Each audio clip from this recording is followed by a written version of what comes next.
Good morning friend, welcome to you all in my channel doctor Anshuman Suman. आशा करते हैं आप लोग सभी अच्छे और स्वस्थ होंगे और अपने लक्ष्य के प्रति एकाग्र होंगे। दोस्तों, पिछली वीडियो में आप लोग को हम बताए थे कि उत्तरकालीन के 3 मुगल बादशाह के बारे में हम आप लोग को बताए थे और अब जो है अगला 3 मुगल बादशाह के बारे में बताएंगे। और हमको पूरा विश्वास है कि जो पिछला वीडियो आप लोग देखे होंगे आगे का कनेक्शन करने में बहुत ही आसान होगा। और जो भी मेरे दोस्त पहली बार इस वीडियो को देख रहे हैं उसके लिए बस यही है कि आप पिछली वीडियो को देखिए, तभी मेरा अगला वीडियो आपको मजा ज्यादा देगा। ठीक है, चलिए देखते हैं। आज जो है अगला 3 जो है उत्तर मुगल कालीन सम्राट को जानेंगे। हम 1, 2, 3 पढ़ लिए थे, तो इसलिए अभी इसका नामकरण 4 और 5 के रूप में कर सकते हैं। तो 4th नंबर पे जो आया रफी-उद-दरजात आया। आने के आप लोग घटना देख चुके थे कि किस प्रकार से सैयद बंधु फर्रुखसियर को पहले अंधा किया और उसके बाद उसका वध कर दिया। और आप लोग को यह भी पता है कि सैयद बंधु क्या था, एक नृप निर्माता का उपाधि ले चुका था, यानी किंग मेकर वो बन चुका था। तो उन्होंने क्या किया, फर्रुखसियर की हत्या किया और उसके बाद जो है रफी-उद-दरजात को क्या बनाया, सम्राट बनाया, अगला सम्राट बनाया। लेकिन ये ज्यादा दिन तक नहीं टिक पाया। आप देखिए इसका शासनकाल 28 फरवरी 1719 से प्रारंभ किया और 6 जून 1719 को इसका जो है शासनकाल समाप्त हो गया, मतलब 3 माह 6 दिन। तो यहीं से एक प्रश्न उठता है कि मुगल बादशाह का, मुगल काल का वह कौन सा बादशाह था जो कि सबसे कम शासन किया? तो आंसर रफी-उद-दरजात होगा। कोई दिक्कत नहीं दोस्तों, खाली समझते रहिए, फैक्ट आपके पास चलते जाते रहेगा। तो देख लिए एक चीज समझ में आया कि सबसे कम समय तक शासन करने वाला मुगल बादशाह कौन था? तो रफी-उद-दरजात था। तो ये तो निकल गया सबसे कम शासन करने वाला। दूसरा देखिए, इसकी जो मृत्यु हुआ, आप लोग को हम बार बार बोलते हैं, हम पढ़ रहे हैं उत्तर मुगल कालीन। उत्तर मुगल कालीन मतलब मुगल काल का पतन का स्थिति है। और जब पतन का स्थिति कैसे होगा? जब उसके शासक अयोग्य होंगे। और अयोग्यता प्रत्येक शासक में कुछ ना कुछ था, उत्तर मुगल काल के शासक में।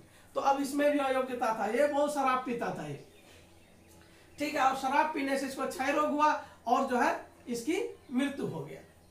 तो अगर इसकी क्वेश्चन पूछेगा किस रोग से मृत्यु हुआ, तो क्षय रोग से मृत्यु हुआ। किस कारण से हुआ? तो अत्यधिक शराब पीने के कारण से हुआ। तो देख लीजिए, शराब और क्षय रोग के कारण इसकी मृत्यु हो गया। और इसके समय में एक महत्वपूर्ण घटना जो घटा था वो ये था कि अकबर द्वितीय का जो पुत्र था नेकुसियर, इसके समय में विद्रोह किया था। ठीक है, अब आइए अगला, रफी-उद-दौला।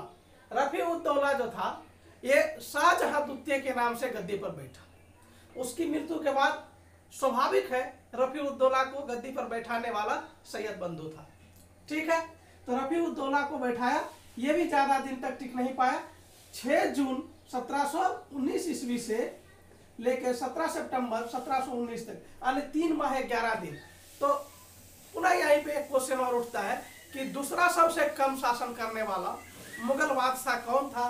तो ये होगा रफी-उद-दौला होगा। ठीक है दोस्तों, अब आप देखिए इन्होंने किस चीज का उपाधि लिया? शाहजहां द्वितीय को उपाधि लिया।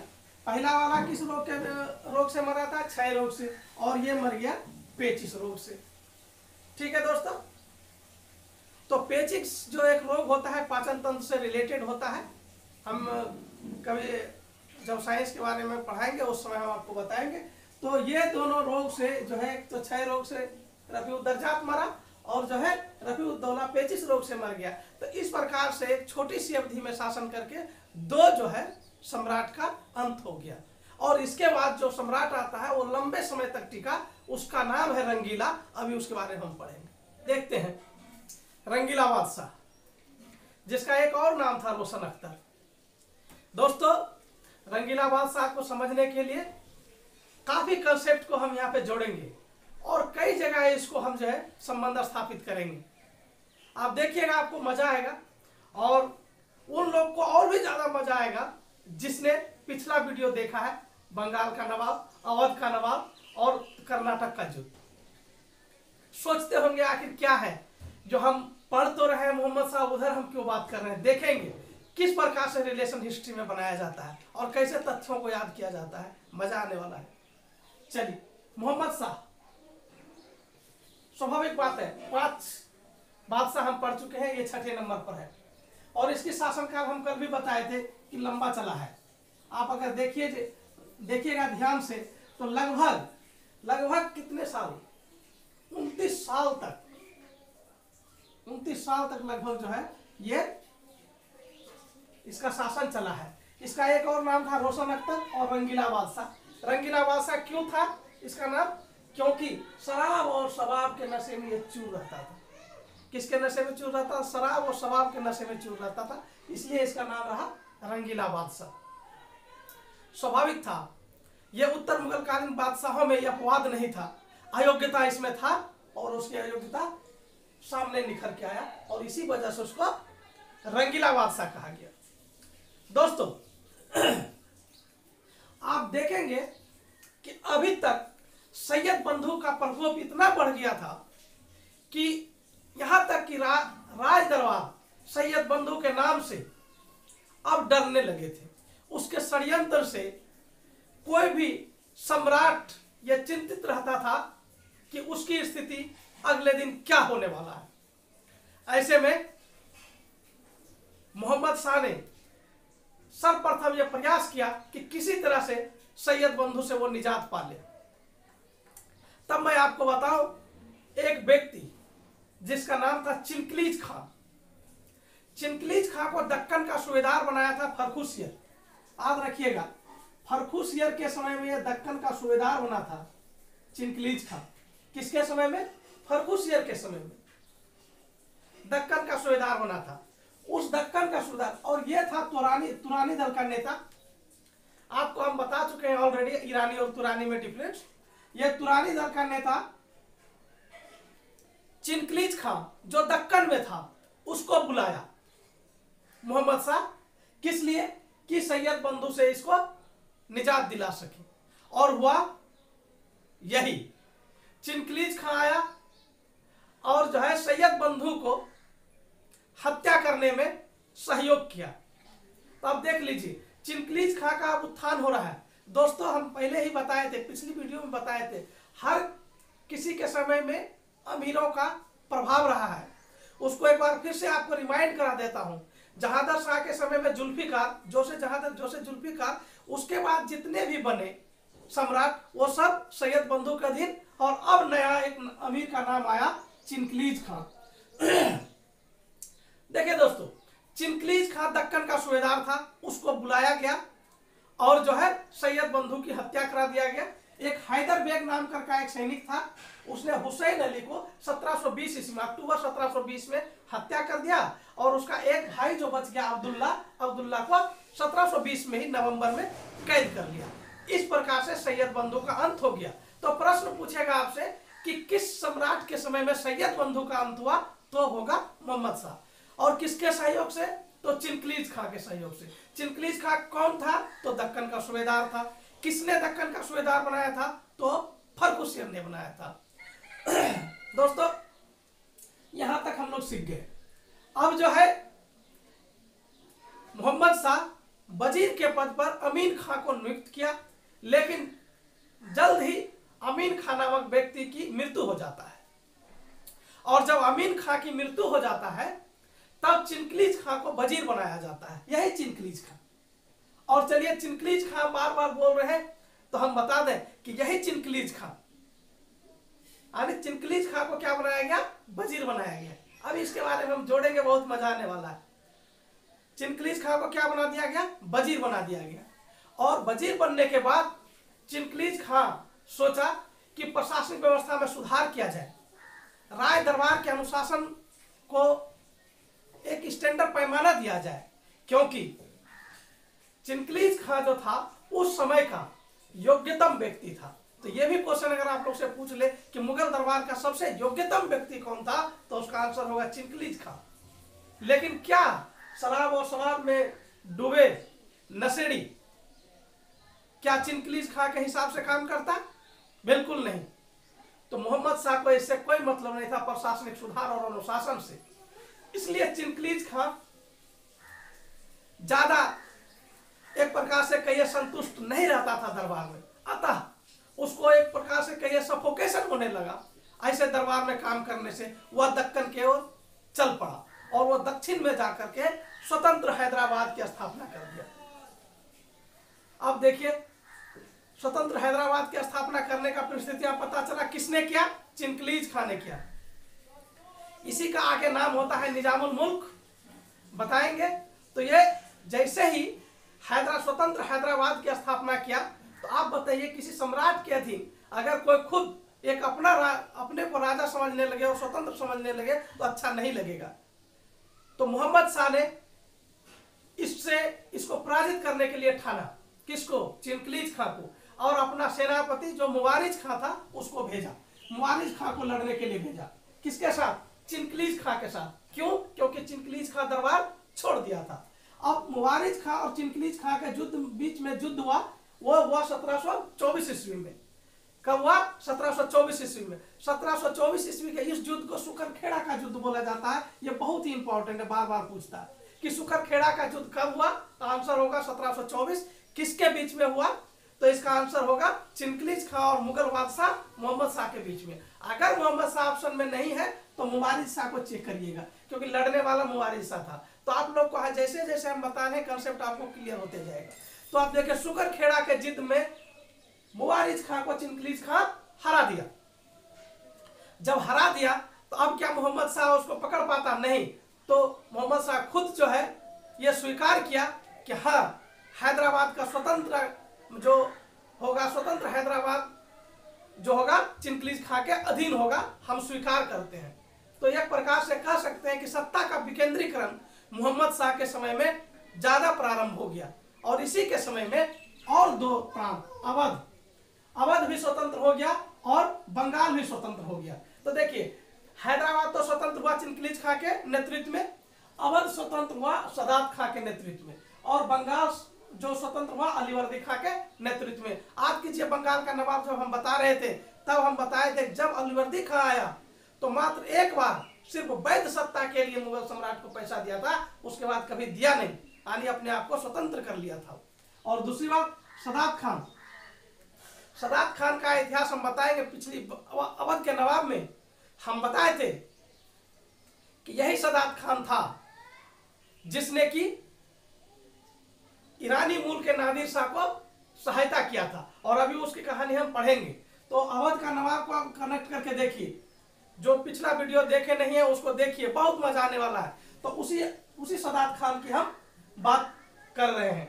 तो इस प्रकार से हम कहें कि मुगल शासक मोहम्मद शाह के अधीन सत्ता का विकेंद्रीकरण सबसे ज्यादा हो रहा था, यानी अवध, हैदराबाद और बंगाल तीनों स्वतंत्र हो गया। सुकरखेड़ा का युद्ध को आप समझ गए। अब आइए, इसके समय में एक बहुत ही महत्वपूर्ण घटना हुआ। नादिर शाह का आक्रमण 1739 ईस्वी में हुआ। आप लोग कमेंट बॉक्स में हमको बताइएगा कि नादिर शाह को कहां का नेपोलियन कहा जाता है। ठीक है, तो नादिर शाह का आक्रमण हुआ, और नादिर शाह का आक्रमण हुआ, ये हरियाणा का जो करनाल का एरिया है इसको जीत लिया। मोहम्मद शाह चिंकलीज खां को अपने दरबार में बुलाया और बोला कि नादिर शाह के आक्रमण को किसी तरह से टाल दिया जाए, और चिंकलीज खां प्रयास भी किया, समझौता किया, लेकिन यही सदात खान अवध का नवाब था।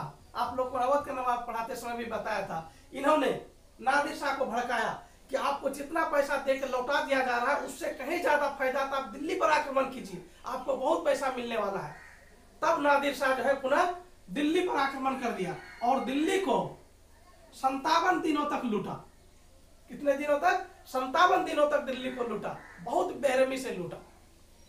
और यहाँ पर एक और ऐतिहासिक पृष्ठभूमि बता दूं कि सदात खान ने वादा किया था नादिर शाह के साथ कि आप यदि आक्रमण करेंगे तो मैं आपको युद्ध में सहायता करूंगा, लेकिन सदात खान सहायता कर नहीं पाया और आत्मग्लानि से आत्महत्या कर लिया। तो आपको हम अवध के नवाब में भी बताए थे कि आत्महत्या कर लिया था। ठीक है, अब आपको बताएं कि ये आपको देखे जिस समय ये आक्रमण किया था, यानी कि 1739 में नादिर शाह आक्रमण किया था, यहां से उन्होंने मयूर सिंहासन और तख्ते ताउस जो हीरा जड़ित था इसको उठा के ले गया। तो आप लोग से कोई पूछेगा कि मयूर सिंहासन का निर्माण किसने किया है, तो इसका निर्माण आप लोग हमको बताइएगा कमेंट बॉक्स में किसने किया है, ठीक है, कमेंट बॉक्स में बताइएगा। तो उसको जो है नादिर शाह अपने घर ले गया, मतलब जहां से वो आए थे, क्योंकि क्वेश्चन में पूछा हूं कहाँ का नेपोलियन था इसलिए मैं नहीं बता रहा हूं, आप लोग बताइएगा, ठीक है। तो नादिर शाह लूट करके क्या ले गया, तख्ते ताऊस और मयूर सिंहासन ले गया, ठीक है। अब देखिए 1737 में एक और घटना हुआ, बाजीराव प्रथम। तो बाजीराव प्रथम जो लड़ाकू पेशवा के नाम से जाना जाता था, उसने मात्र 500 घुड़सवार से दिल्ली को रौंद दिया और दिल्ली का सम्राट जो उस समय जो मुगल मोहम्मद शाह था उसका विरोध तक नहीं कर पाया।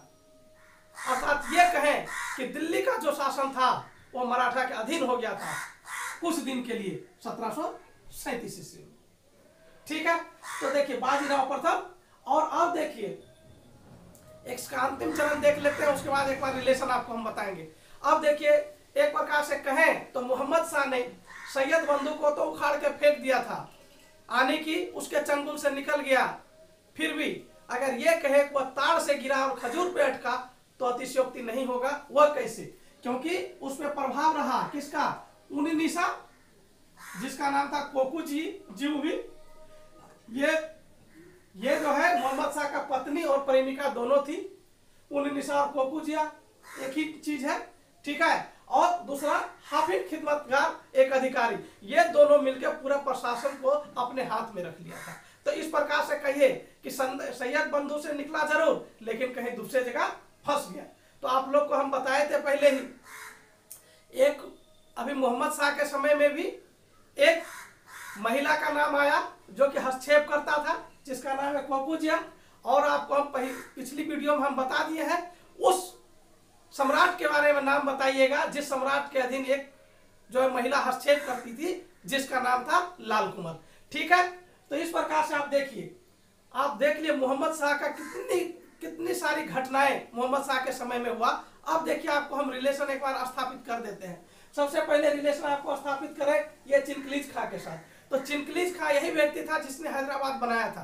कर्नाटक का युद्ध के समय आप लोग को बताए थे, कर्नाटक का युद्ध के समय आपको बताए थे कि द्वितीय कर्नाटक युद्ध में जब इसकी मृत्यु 1748 ईस्वी में होता है तो इसी का पुत्र नादिर जंग और इसी का नाती मुजफ्फर जंग के बीच में उत्तराधिकार के लिए युद्ध होता है। तो आप रिलेशन इसको समझिए, यही चिनकलीज खां था। इसी के मृत्यु के बाद कर्नाटक का द्वितीय युद्ध जो है कारण बना था, कर्नाटक के द्वितीय युद्ध का कारण बना था। इसको हम दिखा दिए, ठीक है। उसके बाद अवध का सदात खान का रिलेशन देख लिए कि यही नवाब था जो स्वतंत्र हुआ और किसको, नादिर शाह को समर्थन किया था, ठीक है। और अलीवर्दी खान इसी का नाती था, सिराजुद्दौला बंगाल का अगला नवाब बना और इन्होंने अपने आप को स्वतंत्र किया। तो इस प्रकार से आप देखिए कि इसके साथ किस प्रकार से हमने इसका रिलेशन बनाया। तो जो लोग पिछली वीडियो को देखे हैं निसंदेह उसको बहुत फायदा होने वाला है दोस्तों।